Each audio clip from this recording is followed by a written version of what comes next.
Hello friends, कैसे हैं आप सब। मैं सृष्टि आप सभी का अपने इस यूट्यूब चैनल पर स्वागत करती हूँ। आज हम क्लास 10 के एक इम्पॉर्टेंट टॉपिक दर्पण का उपयोग तथा चिन्ह परिपाटी के बारे में पढ़ेंगे, जो कि एक बहुत ही इम्पॉर्टेंट टॉपिक है। सवाल को हल करने में चिन्ह परिपाटी का बहुत ही उपयोग होता है और अपने लाइफ में आप लोग उत्तल दर्पण या अवतल दर्पण के उपयोग को अपने लाइफ में अक्सर ही देखते होंगे। तो चलिए हम अपने टॉपिक पर आगे बढ़ें। क्या है हमारा टॉपिक? दर्पण का उपयोग तथा चिन्ह परिपाटी, यानी कि जो हम किरण आरेख खींचते हैं उसमें अगर हमें वस्तु की दूरी देखनी है तो उसके लिए हम क्या चिन्ह लेंगे। अगर मुख्य अक्ष के ऊपर है तो क्या चिन्ह रहेगा, मुख्य अक्ष के नीचे है तब क्या चिन्ह रहेगा, अगर दाईं ओर है यानी आपतित किरण के विपरीत है तब क्या चिन्ह रहेगा, और आपतित किरण की दिशा में है तब क्या चिन्ह लेंगे। इस वीडियो में हम इसी के बारे में जानेंगे। तो चलिए हम अपने टॉपिक पर आगे बढ़ें। हमारा टॉपिक क्या है? हमारा टॉपिक है, फर्स्ट टॉपिक हमारा जो है वो है अवतल दर्पण के उपयोग। क्या है दोस्तों? अवतल दर्पण के उपयोग, यूजेज ऑफ कॉन्केव मिरर, यानी कि हमारे दैनिक जीवन में अवतल दर्पण का क्या उपयोग है, हम इसी के बारे में इसमें चर्चा करेंगे। ठीक है दोस्तों, तो चलिए हम लोग अपने टॉपिक पर आगे बढ़ें कि अवतल दर्पण का हमारे दैनिक जीवन में क्या उपयोग है। सबसे फर्स्ट उपयोग क्या होता है? फर्स्ट उपयोग जो होता है, बड़ी फोकस दूरी तथा बड़े द्वारक का जो अवतल दर्पण होता है वो दाढ़ी बनाने यानी सेविंग के कार्य के लिए यूज किया जाता है। जैसा कि आप लोग जब भी बाल बनवाने या फिर दाढ़ी बनवाने के लिए जब जाते हैं दुकान पे, तो आप लोगों ने देखा होगा कि दुकान में जो जहाँ पर आप लोग को बैठा करके दाढ़ी यानी सेविंग की जाती है उसके सामने एक बड़ा सा मिरर रखा होता है। वह मिरर जो होता है वो कौन सा मिरर होता है? अवतल दर्पण होता है। जब हम अवतल दर्पण के सामने बैठते हैं तो हमारा जो प्रतिबिंब होता है बड़ा और सीधा बनता है, जो कि और देखने में बड़ा होता है। ये हमारा फर्स्ट उपयोग हो गया। दूसरा उपयोग हमारा क्या है दोस्तों? जो हमारा दूसरा उपयोग है वो क्या है कि जब डॉक्टर जो होता है, डॉक्टर जब किसी छोटे यानी शरीर के, हमारे शरीर में बहुत से ऐसे अंग हैं जो कि बहुत छोटे हैं, जो नहीं देखे जा सकते हैं नग्न आंखों से, उसके लिए भी हम क्या करते हैं? अवतल दर्पण का उपयोग करते हैं, जिसमें जब प्रकाश की किरणें उस अवतल दर्पण पर परावर्तित होती है तो वो क्या होती है, जो छोटे छोटे पार्ट हैं हमारे शरीर के उसका एक बड़ा प्रतिबिंब बना करके देती है, जिससे जो डॉक्टर है वो उन अंगों को स्पष्ट देख सकता है, जिससे बीमारियों का या फिर कोई और दिक्कत है तो उसका पता लगाया जा सकता है। जैसा कि डॉक्टर प्रकाश की किरणें छोटे अवतल दर्पण से परावर्तित करके, इससे छोटे अवतल दर्पण से, फर्स्ट में क्या था, बड़े द्वारक का जो अवतल दर्पण था उसका यूज किया जाता है, और जो इधर है डॉक्टर की यूज के लिए छोटे अवतल दर्पण का उपयोग किया जाता है, जिससे परावर्तित करके आंख, दांत, जो प्रकाश किरणें होती हैं अवतल दर्पण से परावर्तित करके कहाँ पर पहुंचती हैं? आंख, दांत, नाक, गले इत्यादि में डालते हैं। जब हम इस सब में अवतल दर्पण से परावर्तित करके प्रकाश किरणों को आंख, कान या नाक, गले में डालते हैं तो इससे ये अंग क्या होते हैं? भली भांति प्रकाशित हो जाते हैं। इन किरणों से जब ये किरणें परावर्तित होकर के हमारे आंख, कान या नाक, गले में पड़ते हैं तो वो क्या होती हैं? क्योंकि वो बहुत छोटे छोटे पार्ट हैं, तो जब ये किरणें परावर्तित होकर के पड़ती हैं तो अवतल दर्पण से उनका क्या होता है? बड़ा प्रतिबिंब दिखाई देता है, जिससे हमारे अंग में क्या मतलब दिक्कत है, क्या परेशानी है, क्या रोग है, इसके बारे में पता लगाया जाता है। दूसरा थर्ड हमारा यूज क्या है अवतल दर्पण का? अवतल दर्पण का उपयोग हम टेबल लैंपों में करते हैं। जैसा कि आप लोग इसका उपयोग पढ़ने के लिए अक्सर ही, जिसके यहाँ पे नहीं लाइट की सुविधा है वो लोग टेबल लैंप का यूज करते हैं, जिसमें क्या होता है, ऐसे एक छतरी बनी होती है, ऐसे एक छतरी बनी होती है, मान के चलिए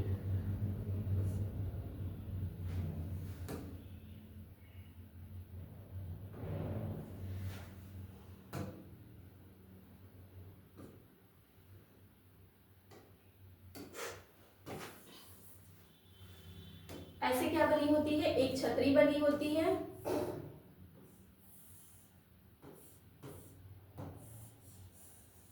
जिसमें यहाँ अंदर बल्ब लगा होता है और इसके जो ये किनारे वाला हिस्सा है इसी में ही क्या लगा होता है, अवतल दर्पण लगा होता है। जिससे जब प्रकाश किरणें परावर्तित होती हैं तो वो क्या करती हैं, वो जो प्रकाश किरणें फैल करके आ रही हैं उनको कन्वर्जेंट कर देती हैं और वो टेबल के किसी एक मतलब छोटे से हिस्से को बहुत अत्यधिक प्रकाश प्रोवाइड करता है, जिसे हम पढ़ने वढ़ने के लिए यूज करते हैं। ठीक है, आगे हमारा क्या है, आगे का यूज क्या है हमारा, जैसा कि अवतल दर्पण का उपयोग किसमें किया जाता है, motor car, railway engine, steam roll तथा सर्च लाइट के लैंपों में परावर्तक के रूप में किया जाता है।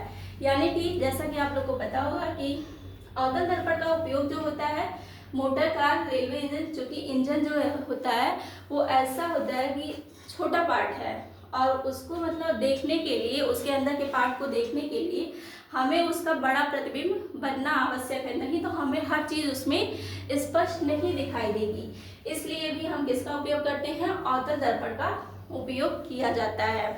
अब हमारा अगला टॉपिक जो है वो क्या है, उत्तल दर्पण का उपयोग। अगला टॉपिक हमारा क्या है, उत्तल दर्पण का उपयोग। यानी कि उत्तल दर्पण का हमारे दैनिक जीवन में क्या उपयोग है, इसके बारे में हम इसमें चर्चा करेंगे। तो जैसा कि आप लोग को पता होगा उत्तल दर्पण का जो उपयोग है वो गली तथा बाजार में लगे लैंपों के ऊपर किया जाता है। जैसा कि आप लोगों ने चौराहे पे देखा होगा या फिर रोड पर ही आप लोग आते जाते होंगे तो वहां पर भी देखा होगा कि बड़े बड़े खंभों पर क्या होती है, लाइटें लगी होती हैं।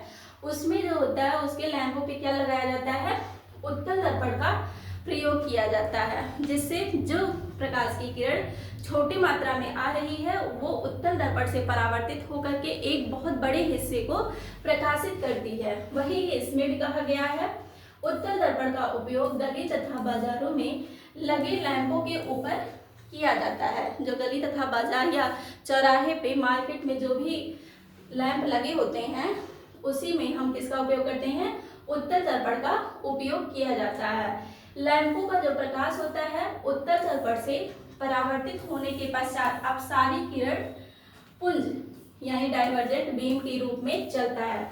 यानी कि जो बल्ब से निकलने वाला प्रकाश होता है वो छोटे यानी कि एक छोटी मात्रा में निकलता है, लेकिन जब वो उत्तल दर्पण से परावर्तित होता है तो वो क्या हो जाती है, अभिसारी हो जाती है, अभिसारी या फिर अपसारी हो जाती है। जब ये प्रकाश किरणें अपसारी हो जाती हैं तो ये एक बहुत बड़े क्षेत्र को प्रकाशित करती हैं और ये प्रकाश किरणें फैल जाती हैं। ठीक है, अतः यह गली तथा सड़क के एक बड़े हिस्से को प्रकाशित कर देता है।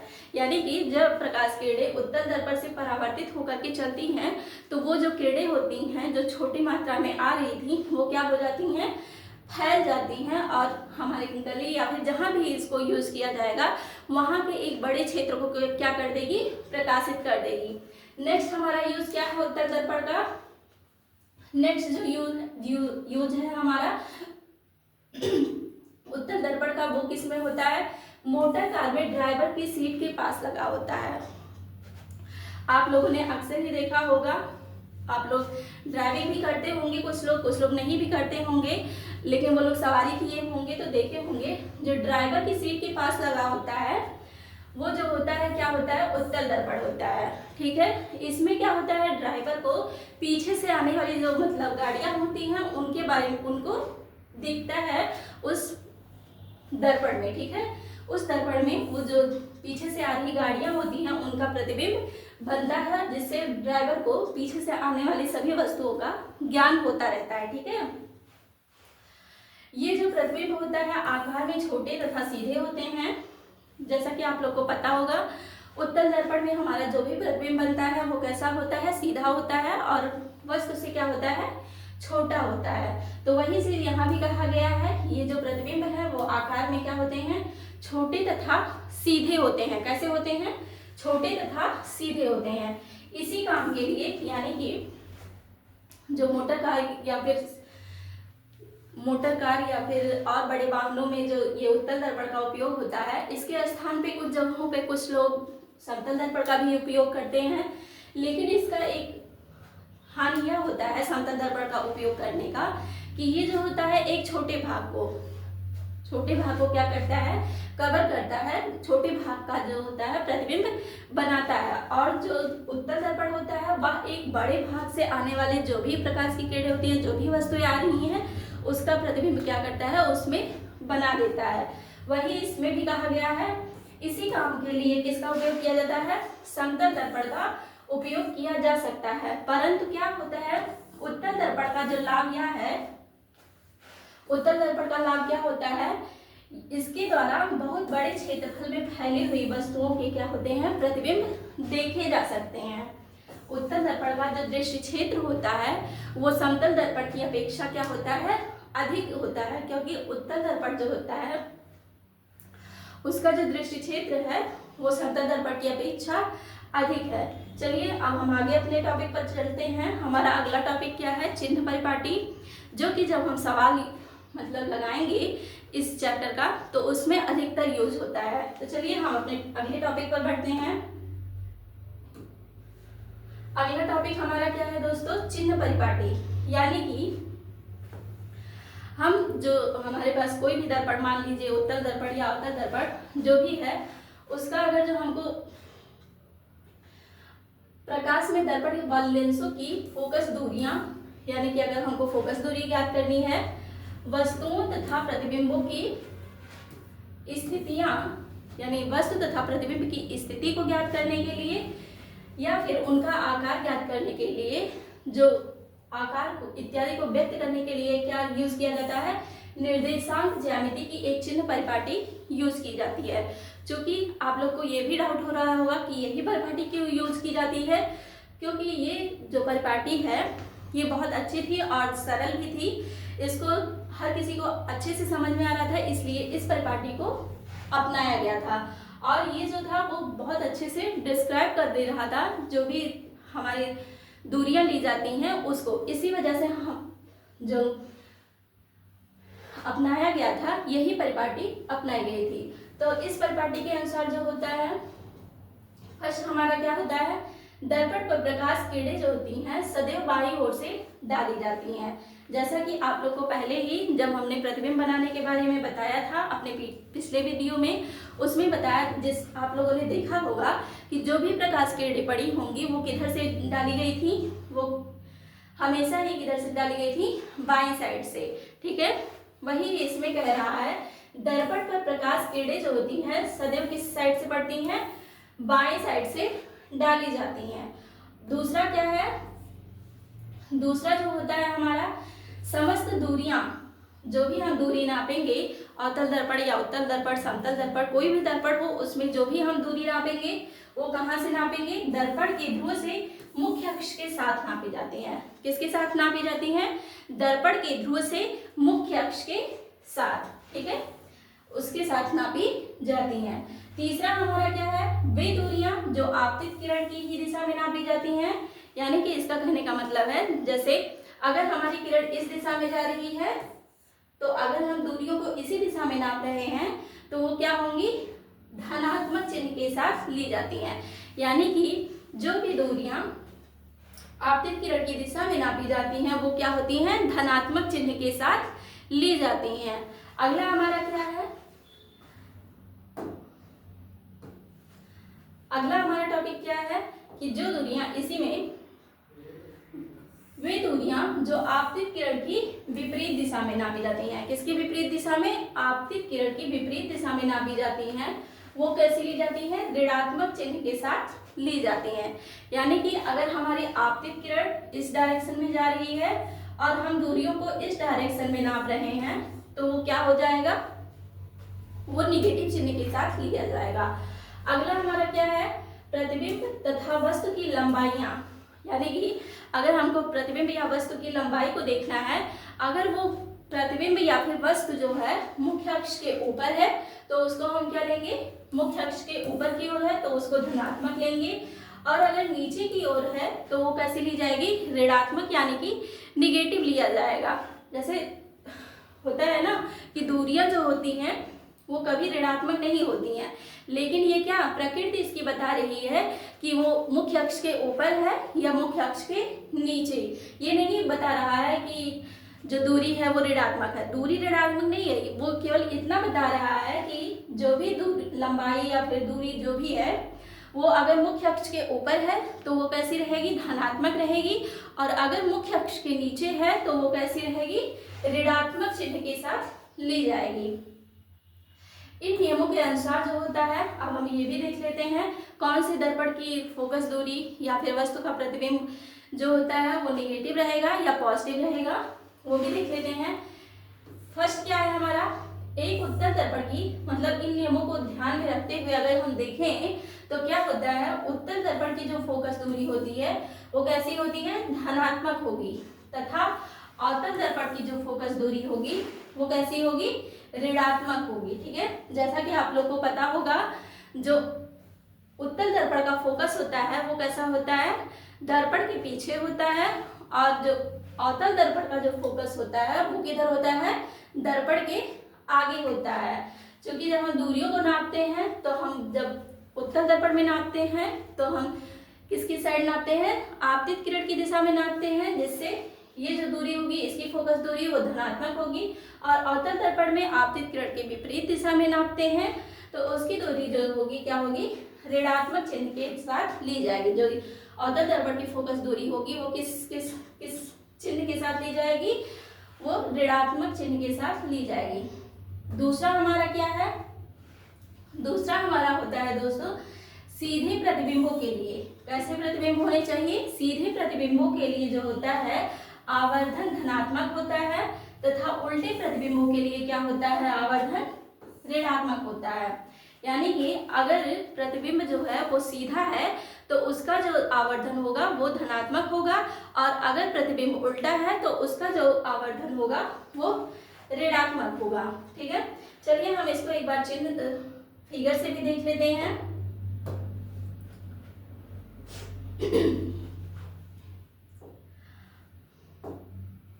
मानते हैं ये हमारा कोई दर्पण है, ये क्या है, दर्पण है, जिसके एक साइड पे क्या लगी हुई है, कलई। इसको हम नाम दे रहे हैं M1 और M2। ये हमारा क्या हो गया, कोई दर्पण है। अब हम इसमें क्या सेट करते हैं, अपना मुख्य अक्ष सेट करते हैं, जिसको हम प्रिंसिपल एक्सिस बोलते हैं।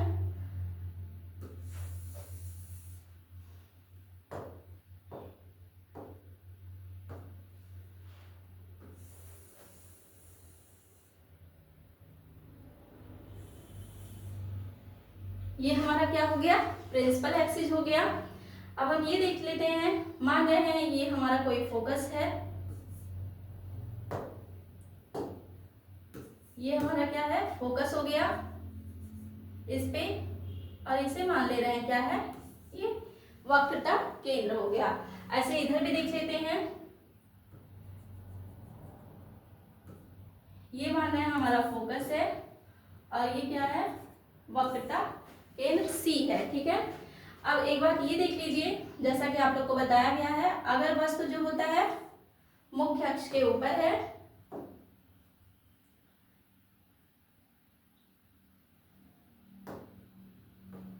फर्स्ट जो रहेगा हमारा, वस्तु अगर मुख्य अक्ष के ऊपर है तो वो कैसा रहेगा, धनात्मक रहेगा। ठीक है, और अगर वस्तु या प्रतिबिंब अगर हमारा क्या है, वस्तु मुख्य अक्ष के नीचे है तो ये कैसा रहेगा, निगेटिव रहेगा। ठीक है,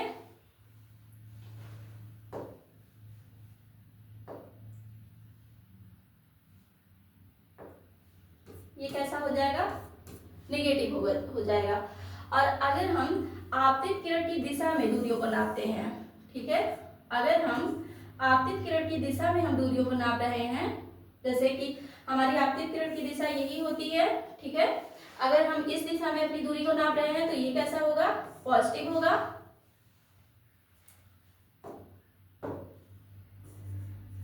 ठीक है, और अगर हम आपतित किरण की विपरीत दिशा में नाप रहे हैं, आपतित किरण की विपरीत दिशा में दूरियों को नाप रहे हैं तो ये कैसा हो जाएगा, निगेटिव चिन्ह के साथ लिया जाएगा। ठीक है, तो ये हमारा हो गया। आगे क्या है,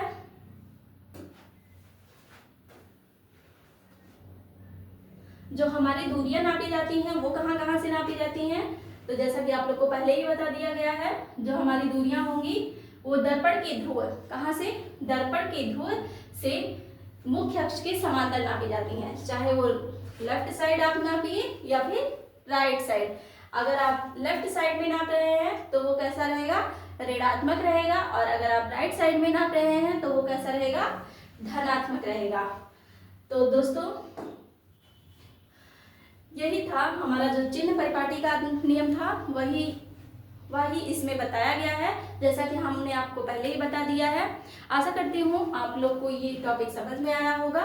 अगर आप लोग को यह टॉपिक समझ में आया है तो आप लोग इस वीडियो को लाइक करिएगा और अपने अन्य दोस्तों के साथ शेयर करिएगा, जिससे आप इस टॉपिक का लाभ और भी लोग ले सकें। Thanks for your support.